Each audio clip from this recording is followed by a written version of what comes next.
Networking and marketing made simple is for you, the business owner who has a product, a service, or a message that you believe in. My name is Scott Aaron, and each week we'll take a behind-the-scenes look into the real-world marketing and networking tactics and strategies for getting what you have in front of you to a lot more people. Thanks for spending time with me, and now let's get started.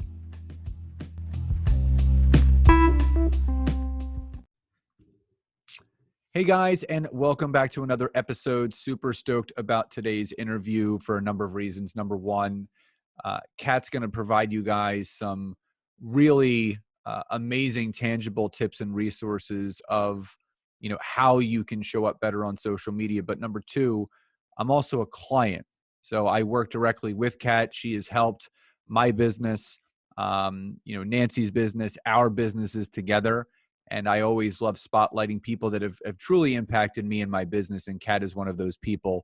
So number one, Kat, welcome to today's episode. And number two, for my audience that is not familiar with you and adBidtise and Social Buzz, tell us a little bit about, what you're doing now. But the one aspect of someone's story that my audience, they love knowing is, what was that pivotal moment in your career business-wise where you realized that you were better on your own and carving your own path as opposed to working for someone else? Okay. Thank you for having me. I appreciate it. And thanks for being a very good client. I love you and Nancy both. I love this question. This question is a great question. I know a lot of people can relate and understand and be sympathetic to it because it happens a lot. And a lot of times we don't look at the red flags, and definitely red flags is what you see. When I was in corporate America, I've been in corporate America prior to my entrepreneurial role for over 27 years. And I drank the Kool-Aid and I was all about it, and it was going to be, my life. Well, my whole ambition, my whole life was about growing that corporate ladder. And I got to the point where I just hit a plateau. That was it. And it didn't matter what else I was going to do. I was not going to get any higher. And the pivotal point for me was when I had a manager above me who I pitched for that next role 5 times and got rejected from that one person 5 times. And that's why I said red flags are like this was like freaking fireworks. This was not red flags. And it wasn't until I went to New York the last time and I talked to the corporate trainers and the corporate hires that they said, "Hey, Kat, do you realize that your boss is not signing off on this? Did you know that?" Because I think they felt sorry for me because I kept coming up there. And I said no. And I felt like this punch in the stomach, this gut-wrenching punch. And I'm sure I had this glaze over look because I was like, wow. And my flight back home, I thought, never, ever in my life will I ever allow someone to have that much control over my life and my destiny and my dreams. And it was at that moment that I decided that it was time for me to figure out my exit, figure out what I was going to do. So I wasn't going to quit and hang a hat out immediately. I had a plan. I created a plan and I set myself some timeline and drop dead dates. And that's what I did. And I followed through on it. It's one of those things where sometimes when you are forced into a situation or forced into a decision, it's the best way that it can be done, because growth happens when you least expect it. Growth happens when you get uncomfortable. And I think a lot of people that may be listening to this, whether they're in entrepreneurship or maybe they're in some form of entrepreneurship on the side, but they're still working, in a corporate position, corporate job, or they're working for a small business and they're growing something outside of that, you're staying in your comfort zone because, you have that salary. And, again, Oh, yeah. with the temperature of 2020 into 2021, we know nothing's guaranteed anymore. And I'm not saying that everyone should absolutely have a plan B, but no one was really destined to just get by. And you hear all these adages where, when you're working for someone, you're helping that person create wealth and make money, and you're just getting paid for the time that you are spent doing it. Now, for me, a lot of my audience knows I was kind of thrown into the ring as entrepreneurship as well when I was 18. So I've been psychologically unemployable since day one. So I don't know what it's like to work for someone. But again, you having that corporate background for 27 years, and you're a prime example that, people can rewrite their story. People can write that new chapter of their next life in business at any point. And it's never easy, because if it was easy, everybody would do it. So that brings me to my next question. What was the biggest struggle or biggest obstacle that you faced when you were transitioning from being in corporate for nearly 3 decades to then having to go out on your own? Yeah. And that is a really good question, because I was so into the Kool-Aid. I drink the Kool-Aid and everything. And I was so programmed. I was programmed that I knew what my job was, my mission, my role, and my task day to day to day. I knew it because it was so structured. And, the corporate life is very much of a hierarchy. You report to this person, this person, this person, and a lot of reporting system going in place. When you're on your own, there's none. It is just you. It is totally just you. And it makes it really, really difficult, because I remember the first day that after I quit my job, and I was like, okay, what do I do now? And I struggled. I struggled with it for a week because I didn't know how to get started. I didn't know what to do. And every day I got up and I went to my office, and I really struggled because I knew what I had to do in my previous life. I did not know what I had to do to get started in my new world, in my new life. And I think mentally it was a hard adjustment, and it was hard because there was no hierarchy. There's nobody to report to. And you have to train yourself that you got to hold yourself accountable, and it's really, really hard. For some people, it might be really easy. For other people, that might be the biggest challenge, and that might be the biggest hurdle they can never overcome, because, there is a sense of accountability when you do have I have the military background, so I'm so used to the whole hierarchy and reporting to someone, and all of that, and I'm really good at it, and I love it. And this is why I'm a big proponent advocate of, entrepreneurs getting a mentor, getting a business coach, being part of a mastermind, all those things that help you align your thoughts and what you need to do so that it does work and you're successful, because you don't want to be that statistic that you fail. You want to be that statistic that survives, and anything that you can do to complement that, to help you hold yourself accountable. I think that is probably the one biggest challenge any entrepreneur probably will see, or is feeling, or is, it's part of. Well, self accountability is everything, because we are our own worst enemy, Yep. or biggest catalyst for success. And I always tell people this, and think about this.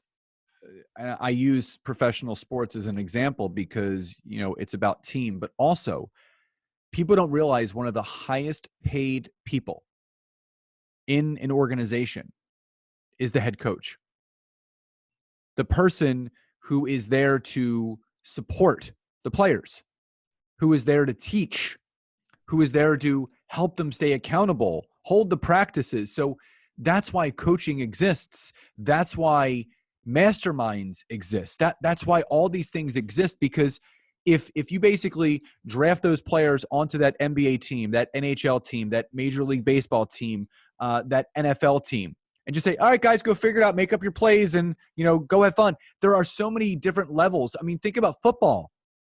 There's the head coach. There's the offensive coordinator, the defensive coordinator, the running back coach, the wide. There's a coach for every section of that team. And that's how you create success. Accountability is everything. Listen, my wife and I drew a line in the sand last year that we would not spend a year without being in a mastermind moving forward. And that's been the last 2 years. So we can absolutely attribute our business's growth and success with being in a mastermind where you are being held accountable. You're stretching and reaching higher than you think you actually could. We will keep ourselves, no matter how high level of a thinker you are, Right. the natural thing a human being does is they keep themselves in a comfortable place and space. So when you're with a coach that's pushing you to go further, when you're in a mastermind to push you to go further, guess what? You're going to start going further. So in that respect, how, this is an entrepreneur based podcast and there's mostly all of them are listening to this. They're afraid of that financial commitment in someone else. They're afraid of that financial commitment in a coach or a system or a mastermind. How important has it been for you and your businesses to hire coaches, to hire mentors, to pay for masterminds in order to level up your own business? So to me, it's essential because I mean, I also come from the training world as a sales manager. And in corporate America, they invested lots of money on training, support and training, you know? So they didn't invest money in one-on-one coaching. You know, to me, that's a personal investment that you do on your own because again, you know, you get what you put into it. So we're all ATM machines, all of us, individual little ATM machines. If you don't invest in yourself and make that personal investment to grow and to make yourself successful or profit or whatever success is defined for you, you know, then you're going to, you know, what you put in is what you get out. You don't put anything in, you don't get anything out. You know, it's that whole reciprocal thing. You know, I'm a big believer in training and coaching and following people way smarter than me and surrounding myself with people smarter than me and learning from people smarter than me because it's the shortcut. You know, that shortcut system. That's all you're doing is you're beating the odds and you're taking the shortcuts. That's all you're doing. And that's the whole purpose of the mentors, the business coaches, the masterminds is you're using those leverages and those relationships to shortcut. And the people that are part of those groups and hold those organizations and have those types of businesses are very gracious people because what you're paying for is their expertise so that you don't make those mistakes. That's all you're doing. You're paying for someone else to guide you so you don't make those mistakes that they made. And I'll tell you what, it's worth every cent because let's say, you know, hypothetically, you're in a business and if you didn't have, let's say, a professional accountant and then you got audited, do you know how much it costs to go through an audit? It is like, you don't even, would have been made more difference to invest it in the beginning than to pay for it in the end, you know. So somehow you're going to pay for it, so whether it's in the beginning or the end, and the end could be you lose your business, and then I certainly don't want that. No, and I always talk about, when you coach with someone, when you mentor with someone, when you join a mastermind, you're shortening the learning curve. Yep. Can people figure out what we figured out? Sure, but it's going to take a really long time. And here's the big thing: time is the most valuable commodity we all have. And if you end up spending too much time trying to figure it out, you're going to keep the car in neutral. When you invest in yourself, in someone else, you're automatically putting that car in drive so you can move down the highway to where you want to go. So let's talk about the businesses that you started. How did you come up with the concept, or when you did finally go out on your own with what you do with adBidtise and Social Buzz? Where did the idea come about that, this was a problem that a lot of people were having? Let's create a solution for it. And how has it transpired into everything that you're doing now? So for advertise, it was a very selfless one. Is in corporate America, we talk to a lot of businesses, a lot, and a majority of them are small mom and pop shops, small business, like true good old Americana small business owners. And typically, what happened was we walked away because they didn't suffice the need of the budget that we required. Okay, in television. So there was a need for them to have a solution we didn't want to provide that solution because their money wasn't good enough, right? So there was a lot of money left on the table. So I felt the need that there needed to be some type of advocacy, some kind of resource, something that helped empower small business owners to understand and know that they have options too. They can advertise and have affordable marketing options and advertising options that didn't break the bank, where they're being strong armed and told, you got to spend this money to do this. And they didn't have that money. So that's how I created adBidtise, was really to advocate for small business owners and really hold their hand and help them out. Social Buzz started because what was happening was that even though I had affordable options on adBidtise, there are still businesses that are like really, really budgeted and didn't have enough money, that we created Social Buzz for the whole purpose of these people are doing their own social media. It's very hard for them to come up with content. They're using programs like Canva or Buffer or Hootsuite, but you still have to come up with the content, right? Those programs are great to source out content or to create, images and brands and things like that. But they still needed the help to make sure that the brand was consistent, the content was consistent, and then their voice was consistent, so that all these mechanical tools work together. And hashtag Social Buzz was created for that purpose alone, was to create good strategic content so that as we talked about, your time is your money.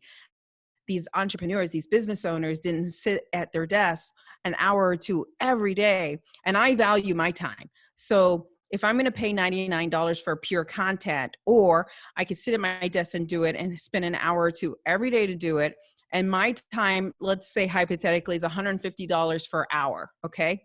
So $150 Monday, Tuesday, Wednesday, Thursday, Friday, compared to $99 for 1 month to get it knocked out. I'm sorry. It's a no-brainer. It's a no-brainer.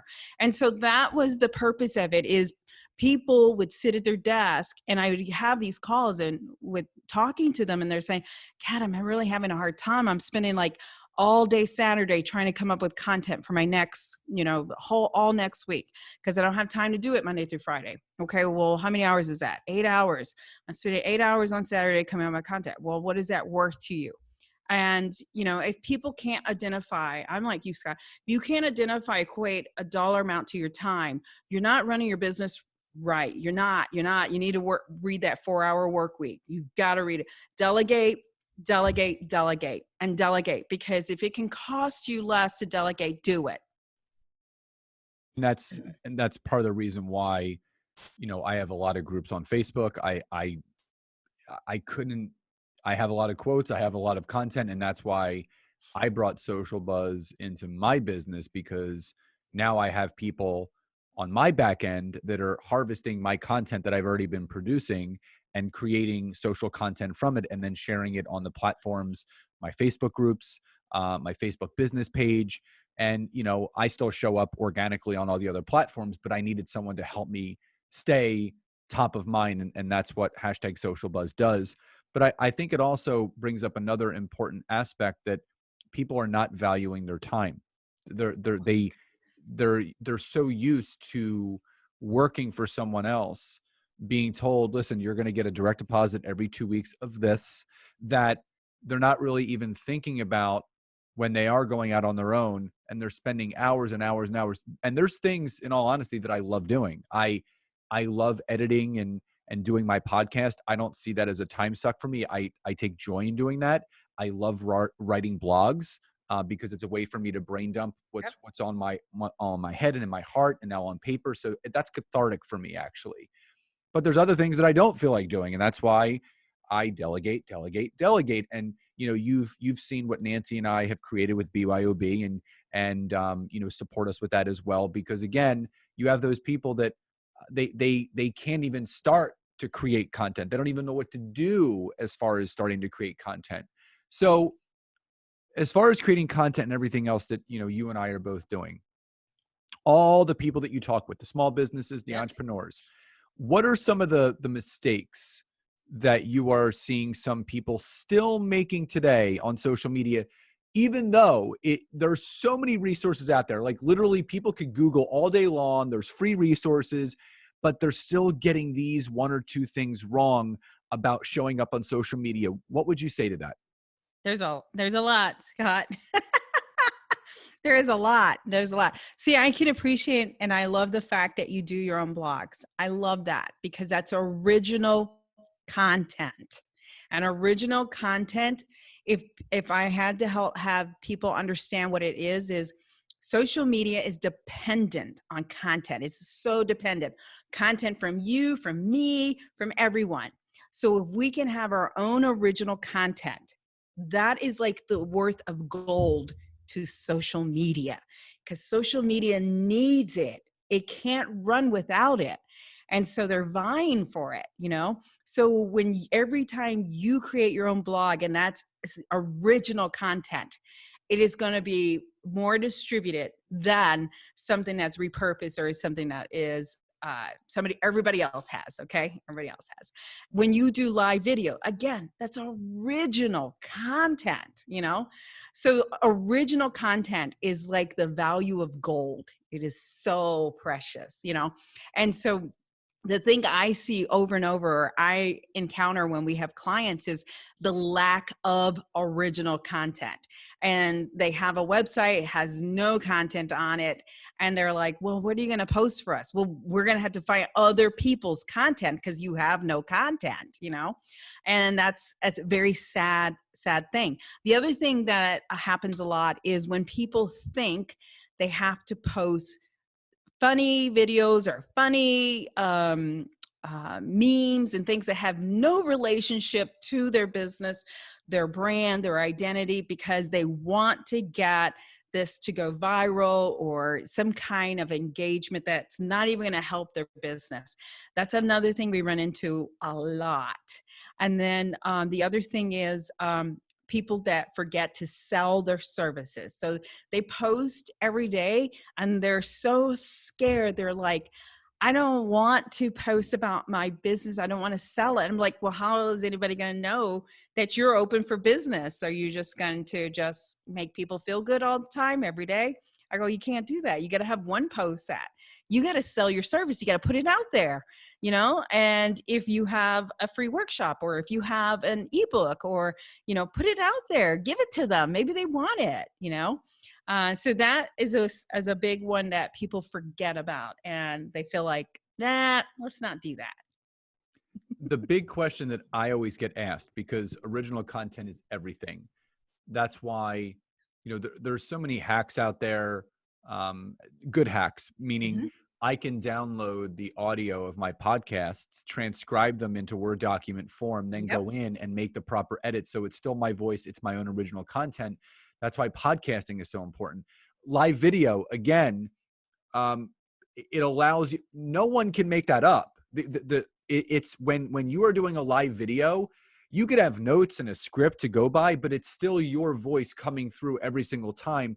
So Kat, the big question that I constantly get asked, and the thing that people struggle with is, how do I create my own content? This is one of those things where people don't even know where to start. And you Right. could do these brain dumps, but what's a piece of advice that you can give someone listening to this that really struggles with creating their own content, where they find themselves still searching for inspirational quote tiles and memes, and that they're just afraid that they don't have anything of value to share? What advice would you give that person? Okay. So this is really, really good. And this is something that I always challenge people because in every industry, every category, okay, there's always ongoing questions. Okay. Always. So for instance, in my field, in my arena, you know, the ongoing questions that are always asked is, you know, is engagement important? You know, should I buy likes? You know, things like that. So my content is going to be to answer those questions. I'm going to answer the questions that people ask over and over and over, because if one person had it, guess what? There are probably 100 others that want that same answer. So why not videotape this question and then answer it? Very simple, and a good way to start with video or your own content, and whether you make this a blog or a video, whatever the case may be, whatever your comfort level is. I will tell you, video goes a long way, because somebody predicted that eventually in social media, video, 90% of the feed will be videos. And we're talking like 2 to 5 years from today. So you got to get on that bandwagon now. But the cool thing about video is it's transparency. You're authentic. They can feel you. They get you. If they like you, they're going to do business with you. And that's the cool thing with video. And you just make it short and sweet. Maybe you do it once a month. Maybe you do it once a week, whatever you're comfortable with. But you start somewhere and you put it down on your calendar and you hold yourself accountable, because it's all about holding yourself accountable. That's the name of the game. I couldn't agree more. Nancy and I, we do a Facebook Live either Mondays or Tuesdays at 8 p.m. and it's in our calendar. Like literally, yep. we have it as a reoccurring event. We get, because I'm either upstairs or downstairs, wherever she is, and we get reminders. And we're if it's not in the calendar, guess what? We're not going to do it. It's not top of mind. I even tell people to go as far as put reminders on your phone. Mm-hmm. Don't forget to post on LinkedIn today. Don't forget to do a Facebook Live today, because when that reminder is top of mind, guess what? When something is top of mind, you're going to do it. The biggest reason why people aren't succeeding the way that they want to is they're not paying attention to what has to be done. Right. They get so lost in the monotony of the day that if you don't actually, I block off, I'll write in my calendar, schedule your next 4 podcast episodes, or, Wednesday is the day to write your blog. Like I literally schedule everything that I need to do out, because I know if it's written in my calendar, it's going to get done. So I think that's absolutely so important to make sure that it's written down, it's scheduled, because then it will get done. So before we start to close out, Kat, what's the biggest shifts that you've seen 2020 into 2021 now, as far as where social media is going from a social selling standpoint? Because again, you and I love LinkedIn. That's where we connected. That's where obviously our business and friendship relationship started. And we both have the same kind of feeling towards Facebook and Instagram. They're completely different. Where do you see social selling going in the next 1 to 2 years with everything that's going on in the social media world? Right. And this is really, really good, because I see this happening now. And if you're an entrepreneur or small business owner, you're not leveraging the opportunity to use social media as a way to network, to virtually network. Okay. So I see more and more of this.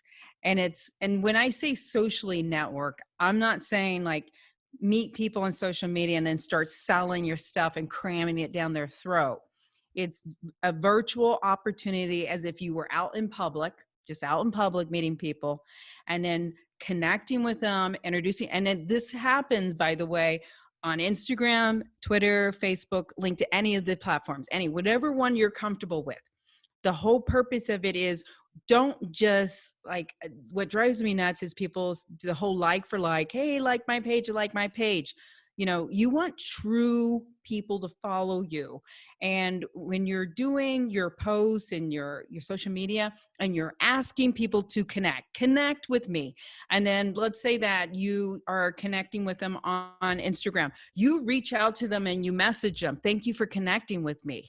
Hey, if there's an opportunity for us to have a chat and get to know each other, maybe we can help each other's business out.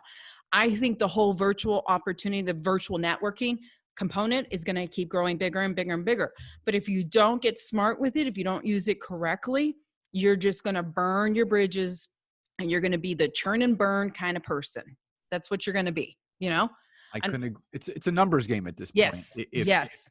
If you are not willing to step into the next version of connecting 2.0, which is online and doing a Zoom, doing a Skype, doing a phone call, if you're still going to rely and hope that the belly-to-belly networking events are going to really come back the way that they were before social media, I'm sorry.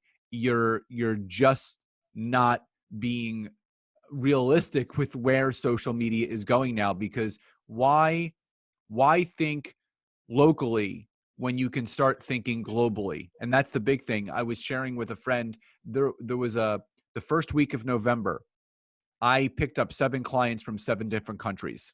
And Nice. that says so much. Like it's you, but you have a global business now to work with. So Kat, as we wind down, tell the listeners a little bit about adBidtise and hashtag social buzz, and who the ideal client is for you that would benefit from working with you. So with the different two companies that we have, basically, if you're an entrepreneur, if you're a startup, a small business, an author, if you are trying to get speaking opportunities or business coach, things like that, where you really want to stand out, and if you have a lot of good original content, you're an ideal client for adBidtise. You are ideal. We can chop it up, mix it around, do whatever we can with that. If you are a B2B, business to business, and looking for leads and lead generation, as Scott and I met, I'm huge on LinkedIn. We have programs where we connect, we help you, we remove that time that you're going to be doing it, and we'll do it for you in place of you. So it's more of a lead gen connection component. All of them are intimate. So all the programs that we have are very intimate programs. And then the social buzz really is for anybody who you have a huge following and you just need lots of content to go out there.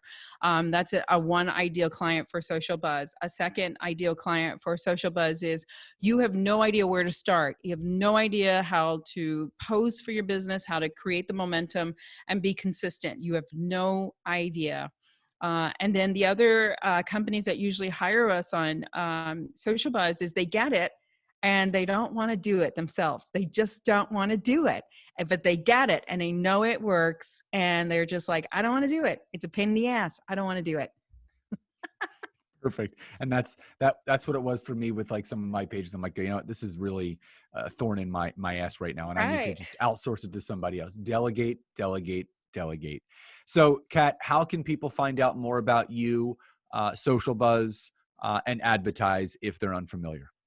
Well, we're on all of the social platforms. So if they @ adBidtise or hashtag social buzz, you'll find us on LinkedIn, Facebook, Twitter, Instagram, and Pinterest. So really easy to find us. Awesome. And all that information, guys, will be in the show notes. So you guys can go right there to find out all the information of how to connect with Kat, pick her brain. And, if you feel that she's a good fit, I highly, highly recommend her and everything that she's doing. So, Kat, final question before we sign off. What does success truly mean to you? I love this question. I went through different phases in my life because when I first became an entrepreneur, I thought success was to be profitable or, this huge business, like lots of employees, huge business and a big office and all that. I have since the pandemic and just prior to pandemic, I really have settled into success to me is to have work-life balance, just pure work-life balance. I want to be able to enjoy my time off. I don't want to work all the time.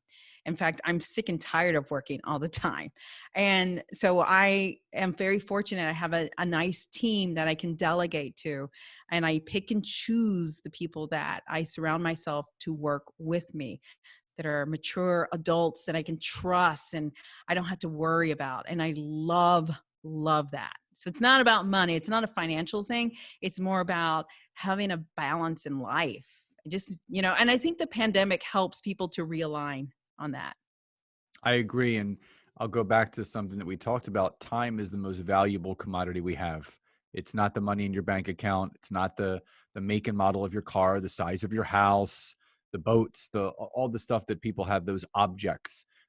Time really is the most valuable thing that we have. And that's been a big line in the sand for me, especially in the last 2.5, 3 years with Nancy.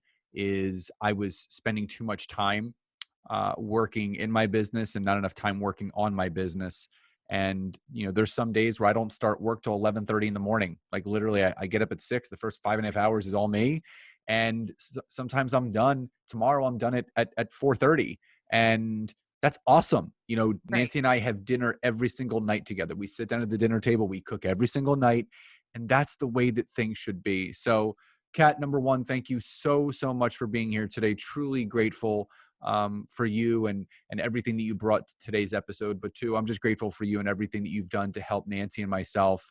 And just really, LinkedIn has been such a blessing in my life for so many reasons because it allowed me to connect with someone like you. So thank you again so much for being here, and thank you so much for all of your help. Thank you. No, I loved it. It was awesome. Thank you so much. You're so welcome. So guys, again, all the information of how to connect with Kat will be in the show description. Please head over to iTunes if that's where you're listening to. Give us a review. Give us a 5-star rating. Let us know what your biggest takeaways were and what's going to help you move you and your business forward. So guys, please enjoy the rest of your day, and I'll talk to you next time. Bye, everybody.